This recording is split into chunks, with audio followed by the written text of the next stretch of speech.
Un rend hommage à l'auteur Ahsouna Mesbehi qui nous a quittés il y a un mois de cela. Ahsouna Mesbehi, une voix singulière de la littérature arabe contemporaine. Il est né en 1950 à El-Aleh dans le gouvernorat de Kairouan. Ahsouna Mesbehi fut bien plus qu'un écrivain. Il incarna une conscience littéraire en perpétuel dialogue entre la Tunisie, l'Europe et le monde arabe. Romancier, nouvelliste, critique littéraire et traducteur, il a su tisser une œuvre dense, plurielle, marqué par l'exil, la mémoire et les tensions entre tradition et modernité. Son éditeur, Habib Zorb, est avec nous en direct. Bonjour. Bonjour Emna, bonjour tout le monde, bonjour aux auditeurs de RTCI. Merci d'être avec nous pour rendre hommage dans un premier temps, puis on parlera des nouvelles parutions de la Maison du Livre, pour rendre hommage à ce grand auteur, je crois qu'on peut le dire, Ahsouna Mesbehi. Alors, j'aimerais tout d'abord, Habib Zorbi, qu'on parle un peu de votre rencontre. Comment est-ce que vous avez connu Ahsouna Mesbehi? Ça remonte à il y a quelques années de cela. Tout à fait. Donc, Ahsouna Mesbehi, avant tout, c'est une sommité. Donc, c'est un grand monsieur donc, dans le monde de la littérature, non seulement tunisienne, mais arabe et internationale. Donc, Ahsouna, son vécu en Allemagne. À Munich. À Munich, oui. C'était donc un passage inoubliable pour un grand monsieur, donc pour la littérature tunisienne et arabe. Donc, ma première rencontre avec Ahsouna Mesbehi était donc dans les coulisses de la foire du livre de Tunis. Donc Ahsouna il fréquentait la foire, donc on s'est vu, on se salue, donc et parfois on s'est vu dans des rencontres dans l'association qu'Ahsouna faisait membre, l'association Afif Lakhdar. Donc, Ahsouna, c'est un ami de Afif Lakhdar. Il a écrit un texte aussi sur Afif Lakhdar. Et il y a 4-5 ans, donc Ahsouna était sur notre stand à la foire. Comme il a publié chez Alizade une traduction d'un Mauritanien. Comme Elisade n'avait pas de stand sur la foire du livre de Tunis, on a accueilli Ahsouna, donc on a accueilli Ahsouna sur notre stand pour une séance de dédicace lors du salon du livre, et depuis il a donc il a vu, donc c'est ce que nous sommes en train de faire, notre sérieux, notre professionnalisme. Ahsouna m'a adressé la parole et il m'a dit que tu seras mon prochain éditeur. Oui. Donc on n'oublie pas que Ahsouna Mesbehi était un monsieur très dur dans la communication. Oui. Donc il est frontal. Donc oui. Et Emnet, il connaît très bien, donc dans son entretien avec toi ou dans Ahsouna, il mâche pas ses mots. Oui. Et il assumait cette partie de lui-même. Il assumait ce caractère, ce trait de caractère qui était le sien. Ahsouna, mais de très près, Ahsouna, c'est un enfant. C'est un enfant innocent et il a beaucoup donc ce sentiment qu'il a été un peu délaissé par l'administration tunisienne. Je dis l'administration, c'est le ministère des Affaires culturelles, donc il est un peu par les collègues aussi, voilà. Alors, à titre de rappel, exilé à Munich dans les années 80 pour des raisons politiques, il y devient une figure du dialogue interculturel, collaborant avec des revues arabes et allemandes, tout en poursuivant une œuvre littéraire saluée par de nombreux prix, dans le prestigieux prix Mohamed Zefzef. Ahsouna Mesbehi s'est éteint en juin 2025, il y a à peu près un mois de cela, laissant derrière lui une œuvre profondément enracinée dans la complexité de l'âme tunisienne et ouverte au vent du monde. Alors, avant de diffuser justement un extrait de cet entretien qu'il nous avait accordé en 2023. Il était mon invité dans le cadre des portraits proposés sur RTC. J'aimerais bien, puisque vous êtes avec nous et que vous êtes éditeur, qu'on parle un peu du style, le style d'Ahsouna Mesbehi. Ahsouna Mesbehi accordait beaucoup d'importance au style, à l'usage de la langue, une langue que je fais mienne, que je réinvente, disait-il. Qu'en pensez-vous, Habib Zorbi? Tout à fait. Il est très clair que Ahsouna Mesbehi avait son style, qu'il avait forgé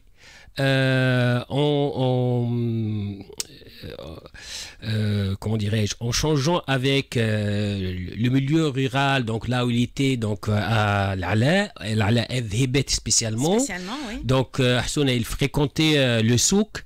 Il parlait avec les paysans et il forge sa langue d'une manière qu'elle soit donc compréhensible de la majorité des lecteurs, même les différents niveaux. Donc vous ne trouvez pas de difficulté de comprendre la phrase d'Hassouna Msbahi. Et aussi, donc, Hassouna écrit avec son propre style. Il crée son style, tout en écrivant, il crée son style au bout donc, de l'écriture. Et Hassouna, il n'est pas... il se gêne lorsqu'on lui met dans un cadre bien déterminé, c'est le roman, c'est la fiction, je sais pas, c'est la nouvelle. Donc, Hassouna, il est libre. Il sentait toujours qu'il était libre, d'une manière qu'il était toujours en recherche et en création de son langage. Ouais. Alors, on va écouter ensemble cet extrait de l'entretien qu'il nous avait accordé en juin 2023. C'était dans le cadre des portraits sur RTCI, un entretien avec l'auteur Hassouna Msbahi. Notre invité Hassouna Msbahi, bonjour, merci d'avoir accepté notre invitation. Merci pour vous aussi. Alors, Hassouna Msbahi, auteur reconnu de langue arabe, il a publié plusieurs recueils de nouvelles et romans, écrits en partie à Munich, comme je le disais à l'instant, où il a vécu pendant 20 ans, de 1985 à 2004. Critique littéraire, traducteur et journaliste, plusieurs de ses romans et nouvelles ont été traduits en allemand, en anglais et en français. Il a reçu en 2000 le prix de la ville de Munich, et puis en 2016, le prix marocain Mohamed Zefzef du roman arabe lui a été décerné pour l'ensemble de son œuvre. Il a reçu le Comar d'or en 2020 et bien d'autres récompenses encore. Hassouna Msbahi est l'invité du midi. C'est à vous jusqu'à 13h autour de ce portrait. Alors Hassouna Msbahi, vous avez vu le jour en 1950 dans l'arrière-pays kérouanais. Si on revenait un peu, si vous permettez, sur votre enfance, sur votre jeunesse, oui. Quel regard portez-vous sur cette phase de votre histoire? Ah oui, c'est une enfance difficile. Mais quand même, ça, c'était une enfance qui m'a beaucoup... J'ai beaucoup appris de mon enfance. J'ai marché beaucoup pour aller à l'école. Et en marchant, j'ai beaucoup médité. J'ai lu assez tôt des livres extraordinaires. Et j'étais avec moi-même, dans la nature, dans les steppes. J'ai vécu dans les steppes avec des bédouins. Donc mon premier recueil de nouvelles, c'était... sur les bédouins de mon village. L'histoire de ma cousine aînée, c'était inspiré de la vie de ces misérables gens qui vivent dans la nature, complètement dans la nature, et ils affrontent quotidiennement des problèmes. La faim, l'eau, le manque d'eau. Et puis, ils étaient obligés de marcher toujours pour avoir la moindre des choses. C'est-à-dire aller au marché et l'Ala, c'était à 20 km. Donc c'était, moi j'allais à l'école toujours, j'ai marché et j'ai eu toujours peur des chiens. Parce que c'était des chiens sauvages et c'était des chiens féroces. Ils pouvaient faire du mal. Mais tout ça, ça m'a vraiment enrichi plutôt qu'appauvri. C'est la question que je voulais vous poser, le fait d'avoir embrassé la misère humaine si tôt, puisque vous y êtes né, donc vous êtes né dans cet arrière-pays kérouanais. Comment est-ce que cela vous a-t-il affecté? Est-ce que ça a plutôt forgé votre caractère? Ça vous a donné de la force? Beaucoup de force, beaucoup de courage et beaucoup de patience.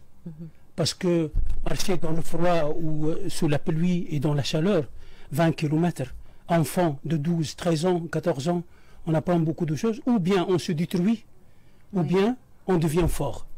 Moi, heureusement, ça m'a renforcé, ça m'a donné toujours, j'avais toujours espéré à une nouvelle vie. J'ai toujours dit, je vais être mieux. Donc, enfant, c'était l'espoir, et avec l'espoir, j'ai gardé cette force physique et aussi intellectuelle. Parce que dans ce vide, le vide des steppes, j'ai beaucoup lu. Des auteurs, par exemple, Tahsin, Gibran Khalil Gibran, Balzac, Baudelaire, Stendhal, Flaubert. tous ces écrivains, surtout les Russes, Tolstoï, Dostoïevski, Gogol et tout, Tchekhov, et les Américains surtout, Hemingway, un maître. Parce que c'est le récit court et la phrase ramassée. Et donc la phrase arabe qui est trop longue pour moi, c'est la souffle lent. Voilà, donc j'ai appris à écrire l'arabe moderne. Mon arabe à moi, c'est ma langue que j'ai façonnée. C'était en lisant les autres, pas en lisant en arabe. Bien sûr, il y a des auteurs arabes qui m'ont beaucoup influencé, comme Al-Jahd, qui est très moderne jusqu'à maintenant, comme El-Asfahani par exemple, qui utilise des mots qu'on utilise aujourd'hui dans la langue parlée. Mais ce sont les écrivains étrangers, américains, russes et français qui m'ont appris à écrire ma langue. C'est extraordinaire tout ça. Donc, qu'est-ce qui vous a initié à la lecture? Vous parliez du froid, vous parliez du vide, vous parliez des chiens féroces, mais aussi de la méditation, du silence, du temps accordé à la lecture. Qu'est-ce qui vous a initié à toutes ces lectures-là? Je ne sais pas, je ne peux pas expliquer ça. Peut-être c'est ma destinée, peut-être. Je ne peux pas l'expliquer, j'ai pas des choses à expliquer ma démarche, ma carrière. Où trouviez-vous les livres quand vous étiez jeune, quand vous étiez enfant? Où est-ce que vous trouviez les livres? Parce que les vacances d'été, je les ai passées à Tunis. Donc il y avait beaucoup de librairies à Tunis qui coûtaient, les livres coûtaient pas cher. Pas cher, avec 10 000 livres, 20 000 livres, tu peux acheter un livre. Donc moi j'étais à Tunis chaque été, et le cinéma et les livres. Parce que le cinéma c'est important pour moi aussi, l'image. Parce que notre culture, c'est la culture de la parole, le Coran. Il faut parler comme le Coran, il faut écrire comme le Coran. Mais l'image, ça rétrécit cette influence du Coran. Parce qu'il faut lire l'image. L'image, c'est vite, et puis on perçoit le sens de l'image très vite. Donc moi, je veux écrire comme l'image, comme le cinéma. C'est rapide, et puis ça capte le lecteur. Donc c'est ça, le cinéma aussi, il avait une importance capitale dans ma carrière. Quand j'étais enfant, j'ai vu les westerns, les films des années 60, 70, jusqu'à maintenant. Je suis enfant épris du cinéma. Si je ne vois pas un film chaque semaine, je suis un peu comme ça. Donc le cinéma m'apprend beaucoup parce que l'image est complètement absente dans notre culture. Et l'absence de cette image, ça donne à la langue, cette langue trop épaisse pour moi. Trop épaisse, c'est épais. Donc moi, j'évite l'épaisseur de la langue. Je veux que ça soit une langue légère, que ça vole. Voilà, il parlait de la langue, il parlait de l'image. Je le rappelle, on rend hommage à Hassouna Msbéhi qui nous a quittés il y a un mois de cela. Avec vous, Habib Zorbi, son éditeur. Que pensez-vous de tout ce qui a été dit, un condensé de cet entretien d'1 heure, hein? Pratiquement, c'est ça, Hassouna Msbéhi, c'est sa personnalité, donc, et surtout, c'est tout ce qui a été dit, a été réalisé dans le dernier roman Youm Maout Selm. Alors on va en parler. Je voudrais surtout qu'on parle, Habib Zorbi, de la manière avec laquelle ce tapuscrit, ce texte vous a été confié. C'est quand même vers la fin, il était malade, il était fatigué. Racontez-nous. Alors oui, tout à fait. Donc parce que avec Hassouna, on avait tous les deux un projet de rééditer donc les anciens travaux comme Histoire de la folie de Bent Amihnia, Halwasset Tarshish, les anciens textes, donc voilà. Et depuis, Hassouna, il est tombé malade, donc il m'a envoyé un autre texte, Ghirban el-Fajr wa Abna el-Farah el-Kabir, qui a été publié, mais qui a été passé sans aucun... Sans médiatisation? Oui, sans aucune médiatisation, parce que Hassouna était malade et tout, donc il était hospitalisé. Mais, du coup, il m'a envoyé un mail, il m'a appelé en me disant que, voilà, c'est mon dernier... Habib, écoute, c'est mon dernier texte. j'aime bien que tu l'éditeras avant que je parte vers l'autre monde. C'était quand même un défi parce que... Oui, c'était un défi. Il m'a dit, voilà, c'était... il me disait que je suis... ce sont les paroles d'Hassouna. Je suis dans une course contre la montre envers la mort. Je vois la mort devant moi. Donc, et je me bats pour terminer ce texte. Et je souhaiterais bien que ça soit paru avant mon départ. Donc, ça, c'est une chose. C'est un défi pour lui. Donc, c'est un défi contre la mort. C'est un défi contre les conditions. Donc, il était à Dhibet. Donc, et il est un peu paralysé dans son lit. Heureusement qu'il y avait donc le fils de son frère Nabi qui assistait, donc qui a aménagé un peu donc la situation. Et du coup, Hassouna m'a envoyé le texte qui a été le texte. Il a terminé ce texte le 11 mai. Le 11 mai 2025. Et il m'a envoyé le texte en me disant voilà le texte entre tes mains. J'ai un peu corrigé, j'ai corrigé un peu le texte et en lui renvoyant la copie 0, il m'a dit non, corrige-toi à ta manière. Moi, j'ai plus la force de faire ce travail. Et je souhaiterais bien que ça paraisse donc avant mon départ, que je quitte. Alors, le livre, il est paru. C'était un défi le samedi 31 mai. Hassouna nous a quittés le mercredi 4 juin. Finalement, il a eu le livre entre ses mains. Oui, c'était ma question. Est-ce qu'il a eu son exemplaire? Est-ce qu'il a pu voir? Il a pu donc le feuilleter, le regarder, le voir. Donc, Hassouna, finalement, dans ce dernier texte, il a résumé tout son parcours. Parcours d'apprentissage, parcours donc d'une personnalité telle qu'Hassouna, qu'elle a connu beaucoup donc de défaites et beaucoup de gloire aussi donc dans sa vie. Et Hassouna, même avant, il y avait une année, Hassouna, il faisait chaque matin donc elle allait à Dhibet à pied. Donc ça c'est encore un défi pour lui. Donc il est un bon vivant, il est et le texte, il a parlé de l'image dans le passage qu'on a proposé. Dans ce texte, Hassouna, donc Yawma Selma, il a essayé d'écrire d'une manière donc d'un réalisateur du cinéma. Donc les phrases sont très très courtes, légères, brèves, condensées, et il peut dire donc dans une seule phrase, c'est ce qu'il déjà pouvait le dire dans un ou deux paragraphes. Il a toujours cherché ça, hein, le souffle court, une approche journalistique. Il aimait ça, c'était son style. Oui, c'était son style, et surtout que le fil conducteur de ce roman, c'est que Hassouna, il se perçoit comme Abou Ala al-Ma'arri de la Tunisie. Donc, et même son enterrement, il était devant sa maison, Hassouna. Il a demandé d'écrire de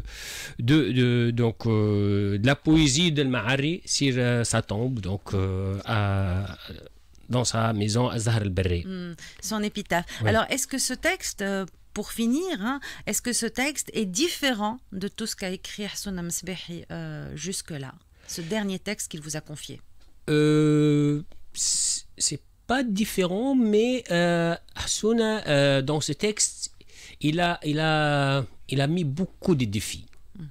Défis contre la maladie, défis contre la mort, défis contre soi-même, défis contre les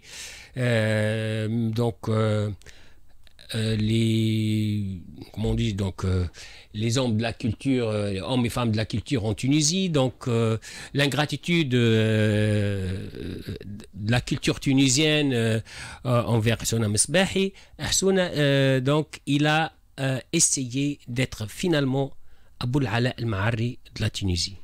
Donc, c'est pratiquement ça. Donc, et le défi aussi, donc c'est un défi dans le temps et dans l'espace.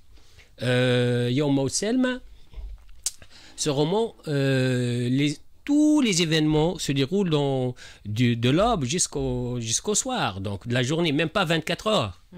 On nous a parlé donc la Première Guerre mondiale, la Deuxième Guerre mondiale, l'occupation, donc la colonisation, le terrorisme, tout. Il a parlé de toute la vie, ou tous les événements que la Tunisie a vécu donc durant sa moderne histoire, son histoire moderne. Il disait dans cet entretien qu'il se considérait comme étant un témoin de cette Tunisie qui a vécu plusieurs phases. Voilà, merci. Donc on rendait hommage ensemble à Arsouna Mesbeh qui nous a quittés il y a un mois de cela, à peu près. On passe maintenant aux parutions de la maison du livre. Quoi de neuf? Il y a ce livre-là d'Arsouna Mesbeh, Yawm Mawtan Salima, mais encore. Oui, mais je vois encore. que vous êtes venu avec oui, pas mal tout de à bouquins. fait. Tu sais, donc pour un éditeur, donc il ne peut être qu'actif et producteur. Sinon c'est la stagnation. Et moi, personnellement, je ne peux pas vivre dans cette stagnation. Je suis toujours en mouvement. Donc, alors, nous avons donc une nouvelle parution, donc un livre intitulé Ar-Raqmana wal Mujtama. Donc, c'est la société connectée, quoi. Et donc, c'est une thèse, donc c'est pas tellement une thèse, donc, mais c'est un livre que l'auteur est une docteure en sciences sociales à l'université de Tunis. Donc c'est pratiquement des faits de société, donc la nouvelle société connectée en Tunisie et les impacts sur la société. Donc secondo, il y en a donc un livre édité en collaboration avec Al-Katiba. Donc c'est un livre qui vous concerne, donc les journalistes et les hommes du média. Donc Ayu A'lam Nourid. Donc pratiquement ce livre, c'est un recueil des rencontres autour des médias. Il y avait donc Sadiq Hammami, Moudi Gassoumi, Monji Khadraoui, Ziad Dabbar, Meher Abdelrahman, Najib Ghouri, Ahtidal Majdbri, Souhair Lahyani, Mouna Al-Mtiba, Salwa Ghazouani, Ihab Chewch, Hanan Al-Milliti ou Fatin Hafsiya. Donc c'est un recueil. Hier, nous avions donc une rencontre autour du livre dans la CNGT, donc le syndicat national des journalistes tunisiens. Et c'est une première donc pour nous, pour que alors les chercheurs, les étudiants, les gens qui veulent savoir donc de quoi s'agit-il donc dans les médias tunisiens, voilà un document qui peut aider donc les chercheurs et les étudiants.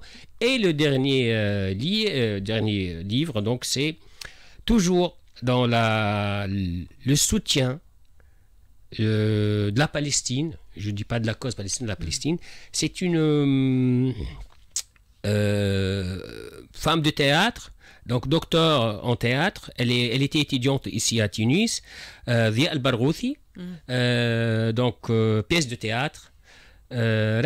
البعد الثالث كمانتينا. C'est le dernier qui a vu le jour.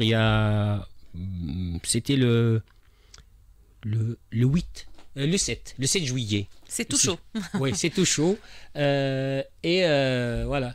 Donc, c'est déjà pas mal. C'est déjà pas mal, c'est surtout pendant l'été. Ça... c'est ce que j'allais dire, vous ne chômez pas. Ouais. Et puis vous préparez aussi la rentrée, j'imagine, littéraire. J'espère que vous aurez le temps de vous reposer quand même un tout petit peu. Habib Zorbi, merci de nous avoir rendu visite. Merci de nous avoir permis de parler de Arsouna Mesbeh et de lui rendre hommage et de découvrir avec vous les récentes parutions de la Maison du Livre. Je vous laisse le soin du mot de la fin de cet entretien.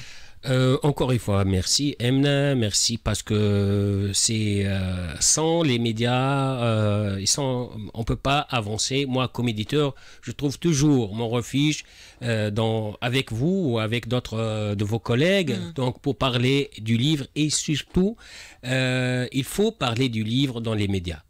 N'hésitez pas. À très bientôt, j'espère, sur À très bientôt, RCCI. merci. À très bientôt. Autour de midi se poursuit jusqu'à 13h30 avec à 13h les titres, à 13h30 le journal. Et puis ne ratez pas, ne manquez pas, Point chaud avec Kamel Chérif à 13h05. On se dit à tout de suite.